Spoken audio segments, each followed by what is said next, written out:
O Matrimônio, por Søren Kierkegaard. Editorial Psi II, Canal Leconde. Capítulo 5º, último capítulo. O matrimônio, estética do amor. 6º. Porque o dever não é inimigo do amor. Há finalmente um aspecto de vida conjugal que provocou frequentemente teus ataques. O amor conjugal, dizes, oculta algo muito distinto. Parece cheio de doçura, de ternura, de bondade, porém, quando a porta se fecha atrás do casal, antes que se saiba por quê, eis o senho franzido, ou como se diz, o dever. E vós nada podeis fazer para adornar este cetro, ou transformá-lo em um látego de fantasia de carnaval. O dever continua sendo um látego, e no lar não há mais que um senho. Trato aqui dessa objeção porque deriva essencialmente de uma incompreensão do histórico no amor conjugal. Queres que o amor próprio seja ou os sombrios deveres ou o capricho. Ao aparecimento da consciência, essa magia desaparece. Porém, o amor conjugal tem essa consciência. Para dizê-lo cruamente, em vez da batuta do maestro, que desenha as graciosas figuras da paixão, nos mostra o triste bastão de caporal que é o dever. Conceder-me-ás, antes de tudo, que, enquanto continue a paixão incólume, essa paixão que o amor conjugal implica, como conviemos, não pode falar-se da estrita necessidade do dever. Não crês, pois, na eternidade da paixão, e ali, como vês, nos encontramos com a tua velha heresia. Tu, que frequentemente dizes ser paladino, o cavalheiro desta dama, que é a paixão, tu não crês nela, e ainda a profanas. E por não crer, não te atreves a contrair uma união que, quando não a consentes a longo prazo, pode obrigar-te a continuar nela contra a tua vontade. Ali o amor, manifestamente, não é o bem supremo. Se o fosse, tu serias feliz por haver um poder capaz de obrigar-te a permanecer nesse bem. Objetar-me-ás, talvez, que este meio, o matrimônio, não é o meio apropriado, ao que responderia que tudo depende da maneira de ver. Este é um ponto ao qual voltamos sem cessar. Tu, ao que parece, contra a tua vontade, e sem querer saber a maneira como isso ocorre. E eu, com a plena consciência desse processo, a saber que a ilusória ou ingênua eternidade da paixão ou do amor romântico deve, de uma maneira ou de outra, anular-se para elevar-se. Tu procuras conservá-la nessa imediatez e queres a todo custo persuadir-te de que a verdadeira liberdade consiste em continuar-se fora de si mesmo. Estás na ebriedade do sono. E daí vê-se por que temes a metamorfose. Por isso, não te aparece tal qual é, e sim como uma coisa de caráter inteiramente distinto, que comporta a morte do elemento primeiro. Por isso, o dever te causa horror. Se efetivamente o dever não está lá em germe na coisa primeira, sua aparição produz naturalmente uma perturbação geral. Porém, no amor conjugal não é esse o caso, porque implica o dever no ético e no religioso. E quando aparece, não o faz como um estranho, um intruso impudico, dotado, não obstante de tal autoridade, que não nos atrevemos a mandá-lo embora, em nome do mistério do amor. Não. Se apresenta como um familiar de longa data, como um amigo, como um confidente que os amantes conhecem entre eles, no mais profundo do segredo do seu amor. E quando fala, não diz nada de novo, proclama coisas já sabidas. E quando acaba de falar, os indivíduos se humilham perante ele, porém se elevam ao mesmo tempo, pela certeza de que a ordem recebida é a mesma que eles desejam. E o fato mesmo de que seja recebida é a maneira mais cheia de nobreza e majestade, uma maneira divina de expressar que seu desejo pode realizar-se. Não lhes bastará com que o dever lhes diga, para alentá-los, que a coisa é possível, que o amor pode conservar-se. Quando declara que o amor deve ser conservado, põe nisso uma autoridade que responde ao mais profundo de seu desejo. O amor conjura e expulsa o temor. Quando, contudo, treme um instante por si mesmo, por sua adoração, o dever então é alimento divino de que o amor necessita, porque declara: não temas, triunfarás. E não fala em futuro, o que é próprio da esperança, e sim no imperativo, com um acento de segurança que nada pode perturbar. Vês no dever o inimigo do amor, e eu o vejo como seu amigo. Talvez te satisfaça essa explicação, e com teu habitual doner, felicitar-me-ás por ter um amigo tão interessante, como pouco comum. Porém, não me conformo, e sim transferirei as hostilidades para teu terreno. Se uma vez que se impôs a consciência que o dever é o inimigo do amor, este deveria tratar de vencê-lo, pois tu não pretendes de todos os modos que o amor seja por natureza tão importante que não saiba enfrentar nenhum obstáculo. Pois, por outro lado, pensas que o dever, somente aparecendo, terminará com o amor. Crês, além do mais, que o dever aparece mais tarde ou mais cedo, não só no amor conjugal, como também no amor romântico. E, como consequência, sobretudo ao amor conjugal, porque comporta o dever de tal forma que este, se impondo, não podes escapar a ele. Ao contrário, dizes nada mais natural no amor romântico, porque, chegado o momento de falar em dever, o amor já não existe, de modo que a chegada do dever é para ti um sinal para fazer tua reverência, ou como dizias uma vez, o sinal com o qual consideras que o teu dever, que é teu dever, eclipar-se. Aqui vês, uma vez mais, o que sucede com teus elogios do amor. Se o amor tem como inimigo o dever, sobre o qual pode triunfar, não é vencedor verdadeiro, por conseguinte, deves deixar o amor livre à sua sorte. Havendo-te posto na cabeça essa ideia desesperada do dever como inimigo do amor, tua derrota é certa, e não obstante, rebaixaste o amor, tirando-lhe a majestade, como não fizeste com o dever. E era, não obstante, este que querias denegrir. Uma vez mais, é o desespero. Seja que compreendas quão dolorosa é essa situação, ou que, desesperado precisamente por isso, trates de esquecê-la. Se não queres chegar a ver que a estética, a ética e o religioso são três grandes aliados, se não sabes conservar a unidade dos diversos modos de expressão que tudo adquires nessas diversas esferas, então a vida não tem sentido, e é mister aprovar sem reservas tua teoria, segundo a qual se pode dizer de todas as coisas: faz isto ou aquilo, lamentarás tanto um quanto o outro. Não estou, como tu, na triste necessidade de empreender contra o dever uma campanha de resultado sempre infausto. Para mim, o dever não é um clima e o amor outro. Para mim, o dever faz do amor o verdadeiro clima temperado e vice-versa. E essa síntese é perfeita.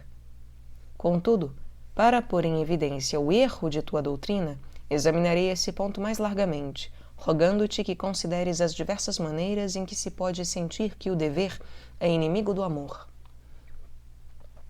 Imagina um homem que se casou sem tomar consciência da função ética que comporta o matrimônio. Ama com toda a paixão da juventude. Porém, de repente, uma causa exterior o coloca na dúvida. Pergunta-se se aquela a quem ama e a quem está unido pelo vínculo do dever não poderá acreditar que ele a ame unicamente por dever. Acha-se assim em um caso semelhante ao que já assinalei. Para ele, também o dever parece estar em oposição ao amor. Porém, ama, e seu amor é para ele o bem supremo. Empenha-se, pois, em vencer esse inimigo. E quem amar a sua mulher, não porque o dever o ordene, não segundo a parca medida do quantum satis que o dever poderia prescrever, Quer amá-la com toda a sua alma, consagrando-lhe toda a sua força e todas as suas faculdades. Quer amá-la ainda no momento em que o dever poderia, acaso, autorizá-lo a ser livre. Imagina sua confusão. Que achas, hein? Ele ama com toda a sua alma.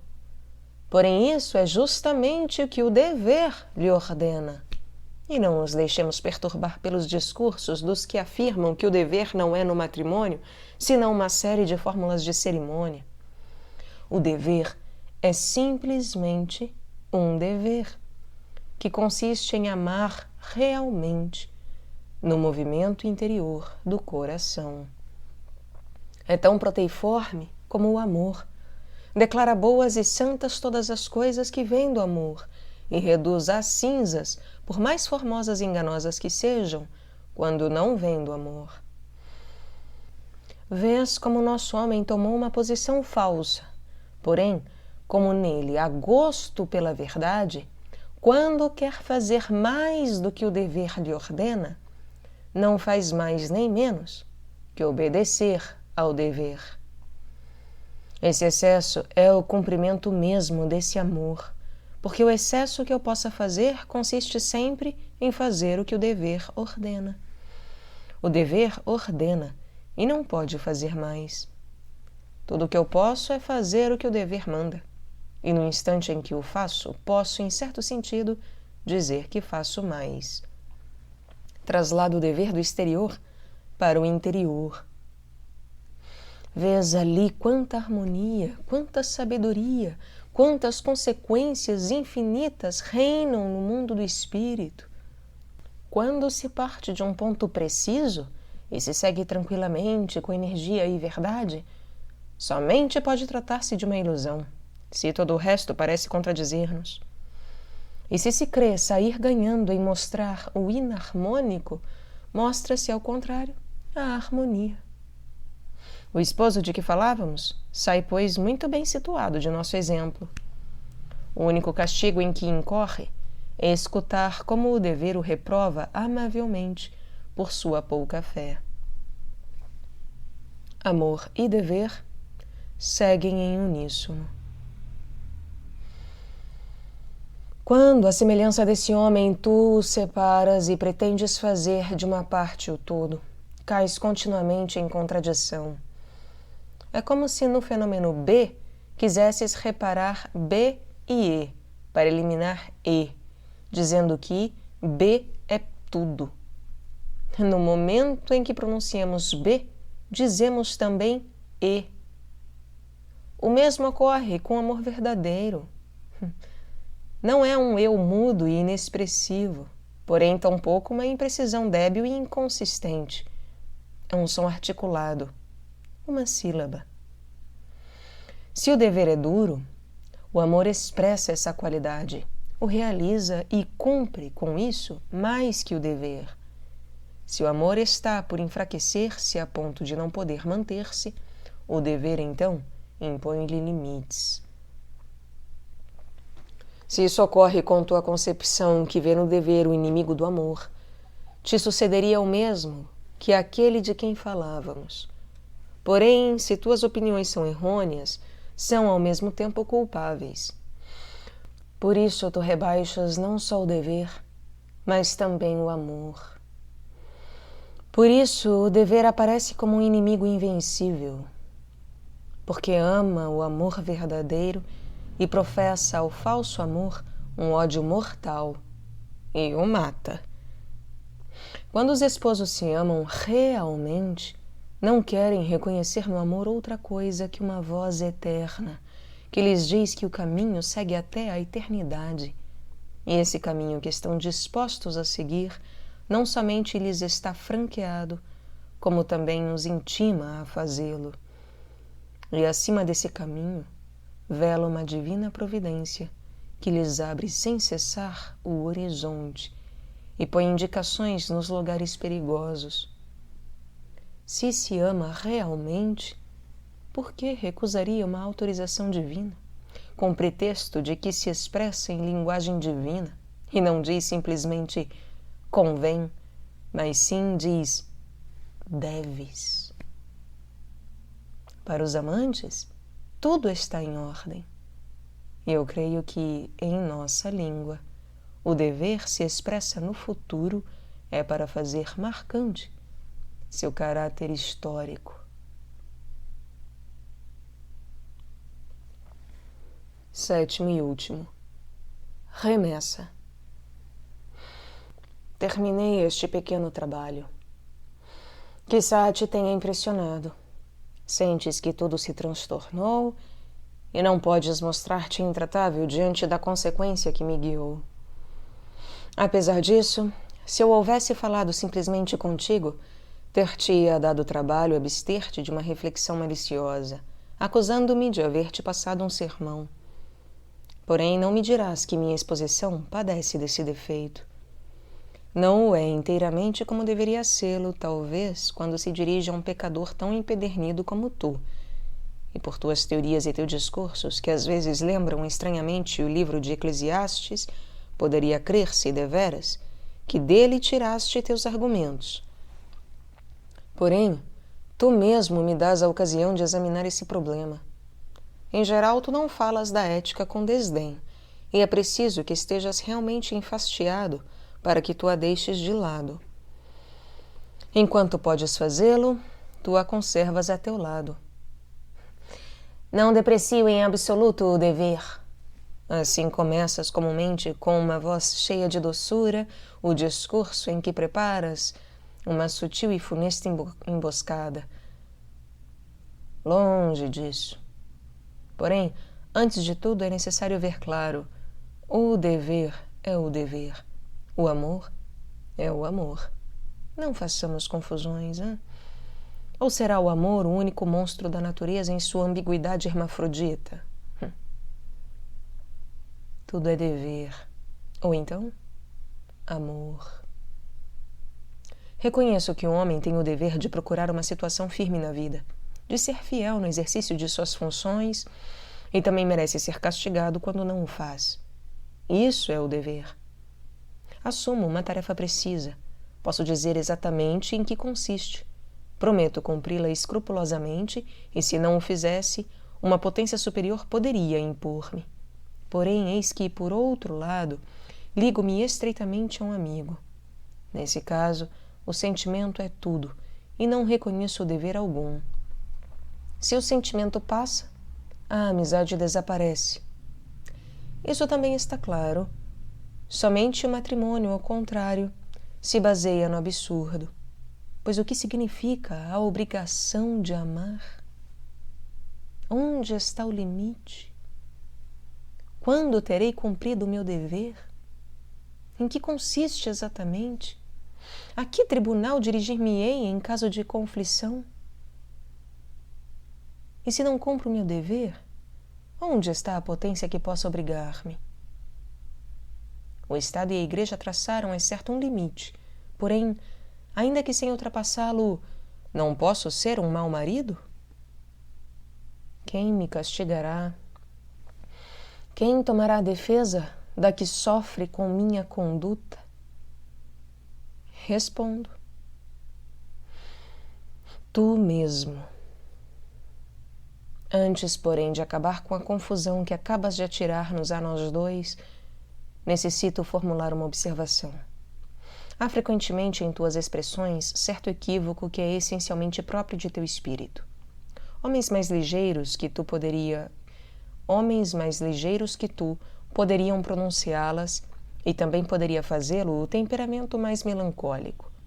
Sabes muito bem porque é um dos teus métodos para causar admiração nas pessoas. Repensas as mesmas coisas com intervalos, pondo acento sobre pontos diferentes, e tudo adquire um novo aspecto.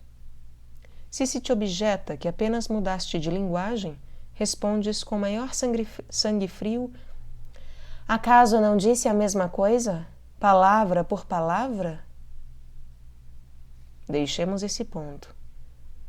Vejamos o que há em tua mente. Conheces o adágio dos romanos, que se conservou através dos séculos e que é característico de sua habilidade política. Divide et impera. pode ser aplicado em um sentido muito mais profundo aos métodos da razão cuja política astuta consiste em dividir para assegurar-se assim a supremacia, pois as potências que, aliadas, seriam invencíveis, se destroem entre si quando estão divididas, quando são reciprocamente hostis, e então a razão conserva seu império. Crês, pois, que todo o resto da vida se reduz à categoria do dever ou a seu oposto, e que ninguém pensou em traçar outra lei. Somente o matrimônio seria culpado dessa contradição. Citas como exemplo o dever profissional, e o crês muito característico em matéria de dever estrito. Porém, não é o mesmo caso. Pois se a pessoa concebe sua profissão como uma soma de ocupações que se cumprem em certo tempo e lugar, deprime sua pessoa, sua profissão, seu dever. Crês que semelhante maneira de ver faria bons empregados? Onde ficariam então o entusiasmo que santifica o trabalho? Onde fica o amor com que o amamos? Que foro proporias para avaliá-lo? Não se requer que essa vigilância seja exercida pela pessoa mesma. E o Estado não consideraria a quem tome seu emprego sem essa responsabilidade como um mercenário, cujo trabalho poderia utilizar sem dúvida e pagar-lhe em consequência. Porém, em outro sentido, como um funcionário indigno. E se o Estado não o diz expressamente, a razão é que pede um trabalho exterior e tangível que, cumprido, pressupõe o resto. No matrimônio, ao contrário, o essencial é o interior, o que não se pode indicar, mostrar com o dedo o que acha precisamente sua expressão no amor. Não vejo, pois, contradição alguma em submeter o matrimônio ao dever. Pouco importa que ninguém esteja ali para medir, posto que o homem se mede a si mesmo. E se persistes em tal argumento, é porque entendes por esse meio subtrair-te de teu dever. Ou então porque tens um medo tão grande de ti mesmo que desejarias pôr-te abaixo à tua tutela. Porém, os dois casos são igualmente errôneos e inadmissíveis. Se retens meus argumentos tais como os expus, verás que, mantendo o caráter interior do dever no amor, não o faço com a terrível angústia que mostram, fazendo-os alguns, cujo espírito prosaicamente razoável começou por destruir o imediato, e que só tomasse conhecimento do dever em seus últimos dias. Verás que não procedo como alguns que, em sua cegueira, não têm termos bastante fortes para cobrir de desprezo a face natural do homem, palavras bastante estúpidas para elogiar o dever como se fosse, deste modo, outra coisa que a que tu te referes. A Deus graças, não conheço eu tal divórcio. Não, eu não fugi com meu amor para lugares desertos e selvagens para perder-me na solidão.